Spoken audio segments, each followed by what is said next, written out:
When deciding what to do with rough or old wooden coasters, many park goers and enthusiasts often think of the best company to convert these coasters, Rocky Mountain Construction. With the excellent record of conversions such as Cedar Point Steel Vengeance, arguably the best roller coaster in the world, Iron Gwazi at Busch Gardens, Tampa, and even rides like Twister Colossus or Wildcats Revenge, many speculate what could be with many standing wooden coasters out there. But which wooden coasters out there are untouchable, should never be RMC'd? There's a few great wooden coasters out there that many people mention great wooden coaster classics as untouchable roller coasters for the renowned RMC treatment, but today we wanted to get into which wooden roller coasters should be forbidden from the RMC conversions. Welcome back to Ghoster Coasters. If you're new to the channel, make sure you hit that like button and join the spooky community today. A huge shout out goes out to all of our Coaster Ghosted members of the channel like CP Coaster Lover and others. Let's get into the roller coaster madness here that is RMC conversions and which rides should be forbidden from the RMC treatment for good.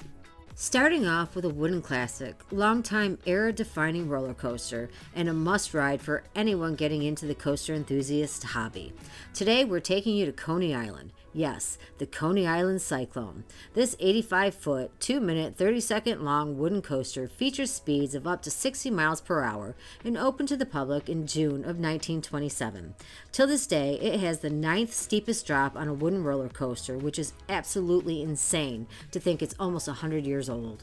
For obvious reasons, this coaster is on the forbidden RMC list, mainly the age of the ride and importance of the ride, holding a top 30 wooden coaster ranking since the Golden Ticket Awards started its long-standing testament to a historic presence. But the ride also has a historic significance in other ways too.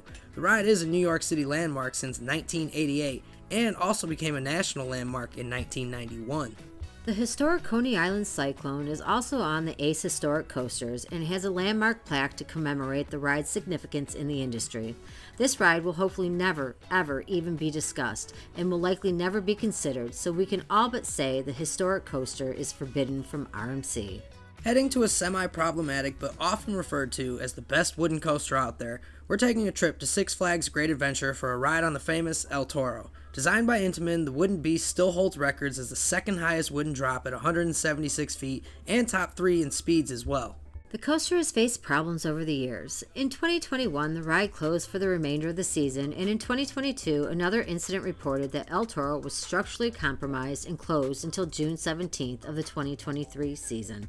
Thankfully, in time for us to get rides on this wooden monster of a roller coaster. But with the issues and downtime faced from the ride, why wouldn't RMCing it be a good idea? Since 2007, the ride is ranked in the top 10 wooden roller coasters for the Golden Ticket Awards and top 5 since 2008, still holding in the top 3 with records for wooden coasters in speed and drop. It's hard to kind of want to RMC this. The ride is insanely hard to describe, and yes, all of the hype is 100% worth it. It feels like a wooden Maverick, obviously without the launches, but wow, it's literally named exactly how it feels to ride that thing. Just whipping uncontrollable airtime and ridiculous forces that no wooden coaster can really match up with. It's kind of one of a kind Woody, and we'd hate to see this experience taken away. It's an amazing out of control Woody, and everyone should be clamoring for a ride on what we both consider our #1 coaster ever. Indeed, and heading off to a coaster that's won 5 consecutive Wooden Coaster Golden Ticket Awards and been in the top 5 wooden coasters for the awards since the year 2000, we're heading to Knoebels. Manufactured by Philadelphia Toboggan Company and opening in 1985 at Knoebels, Phoenix has been thrilling riders for years, starting off at Playland Park in San Antonio in 1947. There's some interesting history for you. The 78-foot Woody has constantly ranked among the top 10 roller coasters in various polls, which is an obvious reason for why it should never get the RMC treatment. But why is it forbidden? Well, the rankings alone and consistent praise among enthusiasts alone is enough, but the ride also features a smooth layout and has no considerable issues. Maintaining this classic Woody and nostalgic feel is what the main focus should always be going forward with Phoenix. Heading over to Holiday World to discuss the park with some of the best wooden coasters out there, we're talking about the Voyage. This wooden coaster has been thrilling riders since 2006. Manufactured by the Gravity Group, this Woody features a 163-foot hill, a 154-foot drop reaching speeds of 67 miles per hour, and a super long ride duration. So obviously many people wonder what one of the longest wooden coasters would look like if it were to get RMC'd. And well, yeah, I mean, I get it. That would be incredible to see what they could come up with. But here's a few reasons why it should probably never ever receive the treatment and stay on the forbidden RMC list. The Voyage holds records for the most airtime on a wooden roller coaster, 5 underground tunnels, second longest wooden roller coaster, and top 10 in speed, height, drop, and angle of descent. Since 2006, the Voyage has also remained a top 4 wooden roller coaster in the world, only solidifying its reasoning to stay well maintained. We may never see another wooden terrain coaster like the Voyage, so let's hope many generations of enthusiasts get to experience this amazing night ride, an absurd amount of airtime on a wooden coaster. Heading over to Lake Compounce, we have one of the best wooden terrain coasters out there in Boulder Dash.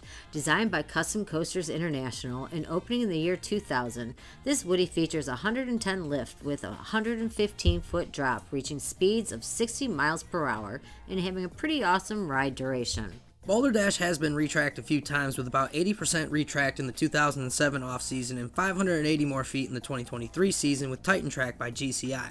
Obviously, the ride's been considered for different retracking, so why keep RMC away from it? With the terrain and surrounding areas running through the trees, offering one of the best night rides out there, and thrilling riders for over 23 years now, the ride has maintained a ranking of top 5 since the year 2001 from the Golden Ticket Awards and features some great airtime throughout.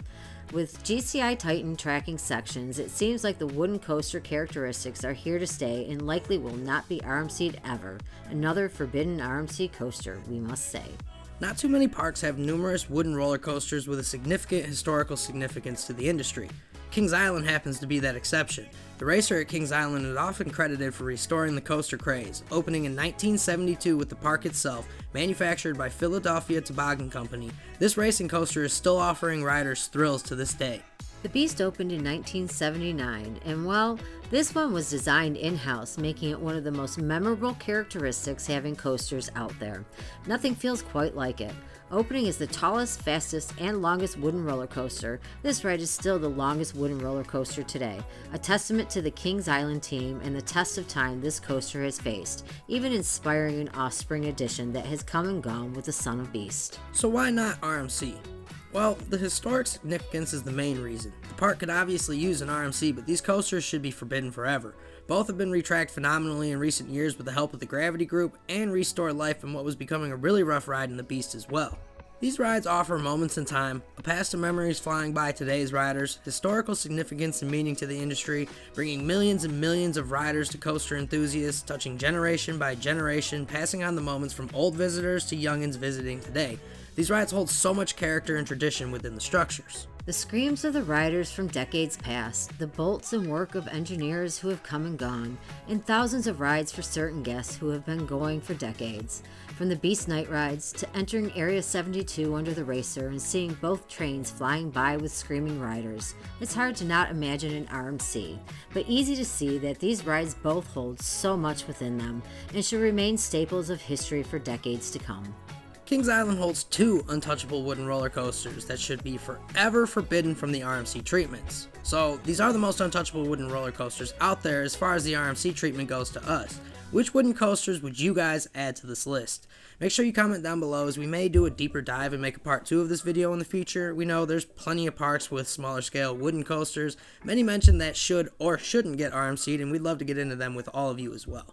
If you haven't already, hit that subscribe button. Become a coaster ghost and producer of the channel. Make sure you all hit that like button. We couldn't do any of this without all of you ghoster coasters out there. And of course, comment down below. What would these coasters look like as RMCs? Do you agree or disagree with the list above? Make sure to let us know. And as always, thank you for being a part of this spooky community and for coaster ghosting with Ghoster Coasters.